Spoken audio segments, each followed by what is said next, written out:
নারায়ণগঞ্জের রূপগঞ্জে পূর্বাঞ্চলের ২ নম্বর সেক্টরে লেকের পানি থেকে অজ্ঞাত এক তরুণী বয়স ১৬ এর মরদেহ উদ্ধার করেছে পুলিশ। মঙ্গলবার সকালে পূর্বাঞ্চলে কাঞ্চন কুড়িল বিশ্ব রোড সড়কের বৌরাটেক এলাকায় ৪ নম্বর সেতুর নিচে লেকের পানি থেকে এই মরদেহ উদ্ধার করা হয়। এ সময় মরদেহের পাশ থেকে একটি মোটরসাইকেলের হেলমেট ও একটি ছোট ব্যাগ উদ্ধার করা হয়। সিনিয়র সহকারী পুলিশ সুপার গ সার্কেল মেহেদী ইসলাম বলেন, সকাল 8:30টার দিকে লেকের পানিতে এক নারীর মরদেহ ভাসতে দেখতে পেয়ে স্থানীয়রা পুলিশকে খবর দেয়।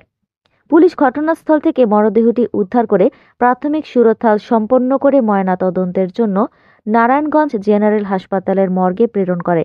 তবে তাৎক্ষণিকভাবে মরদেহের পরিচয় পাওয়া যায়নি। তার পরিচয় শনাক্তের জন্য চেষ্টা চলছে।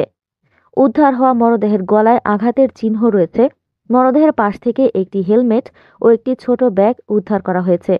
দুর্বৃত্তরা রাতের যে কোনো সময় হত্যা করে লেকের পানিতে ফেলে রেখে গেছে বলে প্রাথমিকভাবে ধারণা করা হচ্ছে।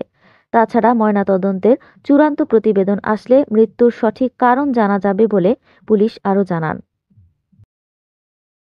এরকম আরও অনেক ভিডিও পেতে নিউজ এক্সপোজার টিভির সাথেই থাকুন। চ্যানেলটি সাবস্ক্রাইব করুন এবং সাথে বেল আইকনটি বাজিয়ে দিন। আসসালামু আলাইকুম।